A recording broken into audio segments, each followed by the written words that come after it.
সহজে জাকাত কিভাবে হিসাব করব? অর্ধেক তো হিসাব করেই ফেললাম, কি বলেন?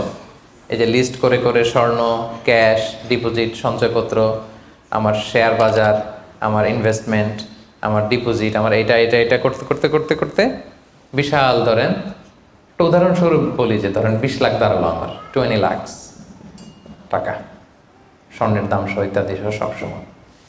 এবার হিসাবটা কিভাবে করব? হিসাবটা খুব সহজ। আমার জাকাতে বলে আসলে আমি সব হিসাব দিয়ে পাইলাম কয় লাখ টাকা? 20 লাখ। এবার আমার যদি ঋণ থাকে, আমি ঋণটা এখান থেকে বাদ দিব। আমরা শুরুতে বলছিলাম এক ধরনের ঋণ আছে একবারে দিয়ে দিতে হবে, এরকম একবারে ঋণ দেওয়ার যদি আমার কিছু থাকে ওইটা আমি বাদ দিব। ধরেন আমার একবারে ঋণ দেওয়ার আছে 5 লাখ টাকা, যেটা আমাকে একবারই পরিশোধ করতে হবে অল্প কিছুদিনের মধ্যেই, তাহলে এটা আমি বাদ দিতে পারবো। তো 5 লাখ টাকা যদি 20 লাখ টাকা থেকে বাদ দিয়ে কত থাকে? 15 লাখ। এরপর আমি বলেছিলাম যে কিস্তিতে যে ঋণগুলো থাকে সেক্ষেত্রেও আমি বাদ দিতে পারবো ম্যাক্সিমাম 1 বছর, 12 মান্থস।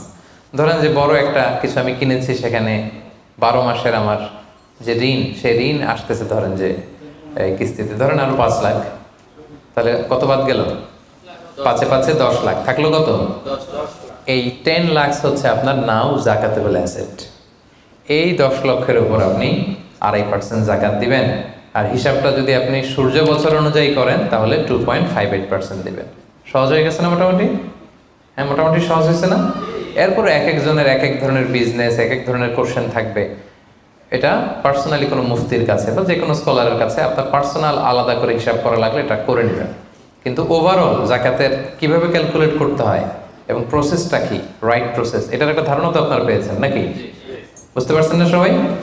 আচ্ছা, এরপরে বলেছিলাম ফসলের জাকাত মানে কৃষি সম্পদের জাকাত।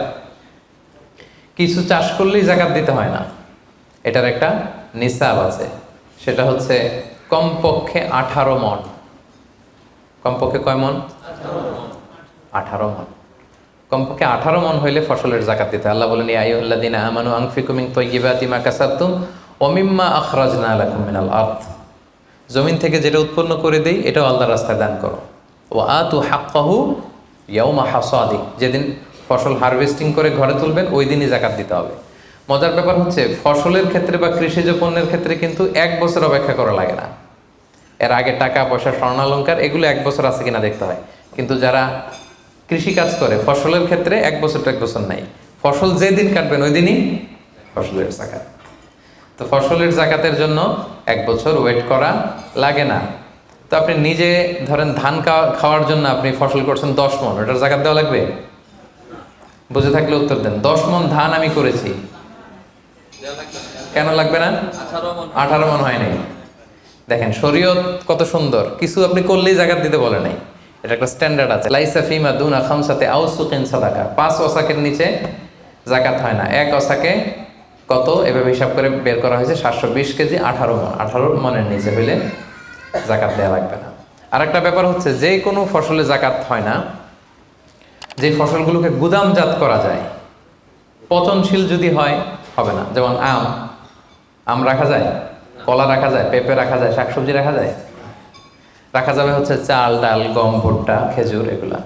গুদামজাত যদি করা যায়, ওগুলো যদি 18 মণ হয় তাহলে আপনি জাকাত দেবেন। তো জামের চাষ যারা করে তারা কি মোটেও দিবে না জাকাতের কোনো কিছু থাকবে না? হ্যাঁ থাকবে। তাদের হচ্ছে উরুদুত যারা ব্যবসার হিসাবে ওই যে হিসাব করবে যেদিন, ওই দিন দেখবে যে আজকে আমার বিক্রি করার মতো কয় খাঁচি আম আছে, 40 খাঁচি আছে, দাম কত, ওই অন্যান্যর সাথে যুক্ত করে নেবে। কিন্তু ফসলের দিতে হইলে কমপক্ষে 18 মণ এবং এটা গুদামজাত করা যায় এমন পণ্য হইতে হবে। কিভাবে দিব বলেন? 18 মণের বেশি করছেন, ধরেন 100 মণ হয়েছে আপনার ধানের, কিভাবে দিবেন? 2.5% দিবেন না। ফসলের জাকাতের হিসাব হচ্ছে ওশর আর নিসফে ওশর। আরবি বুঝতে যদি কষ্ট হয় সহজ করে বলি, 10% আর 5%। ফসলের জাকাত হচ্ছে ভাই 10% আর 5%। 10% আরবিতে বলে ওশর। কখন 10%? যখন এটা ইরিগেটেড ল্যান্ড হয়, আল্লাহর দেয়া বৃষ্টির পানিতে চাষ হয়ে যায়, আপনার আলাদা করে সেচ দেয়া লাগে না, আল্লাহর দেয়া বৃষ্টিতেই হয়ে যায়। এটা হচ্ছে কস্ট ফ্রি কাল্টিভেশন, আপনার খরচ টরচ নাই, আল্লাহ বৃষ্টি দিছে, ধান বুনে দিছেন, হয়ে গেছে।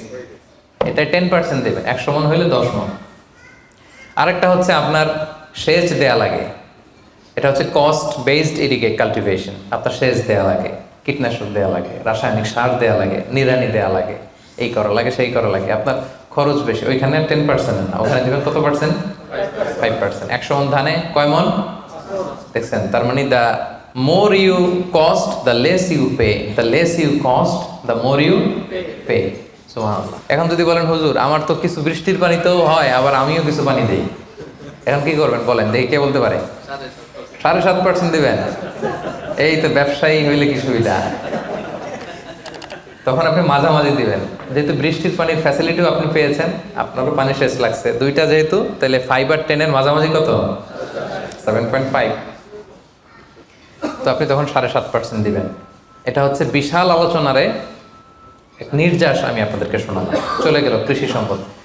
এবার পশু সম্পদের জাকাত কিভাবে দিবেন?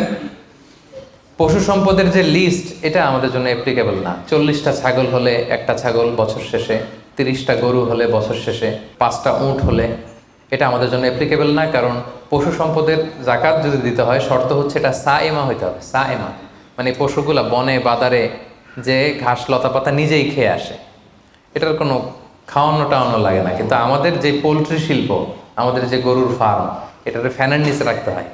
অস্ট্রেলিয়ান গাভী যারা পালে দেখবেন উপরে ফ্যান, যে দারোয়ান ওর ফ্যান নাই, কিন্তু গরুর উপরে ফ্যান। কারণ এই বাতাস না খেলে ওটা বাঁচবে না, ওইটারে ইঞ্জেকশন দিতে হয়, ওইটারে এই দিতে হয়, ওইটারে ভুসি খাওয়াও, ওইটারে এই খাওয়াও। তো এই পোলট্রি শিল্প, হ্যাচারি শিল্প, দুধের বিজনেস যারা করে, তাদের আসলে রাসূল সাল্লাল্লাহু আলাইহি ওয়াসাল্লাম যে পশু সম্পদের জাকাতের যে লিস্ট বলেছেন, ওইটার আওতাভুক্ত হবে না। তো তারা কি কোনো জাকাত দিবে না? দিবে। ওই যে উরুদুত্তি যারা ব্যবসায়ের পণ্য হিসেবে, আমি দুধ বিক্রি করি, সো আজকে যখন আমি হিসাব করব, আমি দেখবো যে আমার কত লিটার রেডি টু সেল। জানলাম যে 300 কেজি আজকে আমার দুধ আসলে বিক্রি হবে, এটার দাম কত, এটা আমি যোগ দিয়ে দিব। জাকাতে বলে অ্যাসেট যত আছে এগুলোর সাথে যোগ দিয়ে হিসাব করবো। বুঝতে পারছেন? সহজ হয়ে গেল না? Be a part of our vision. Do listen,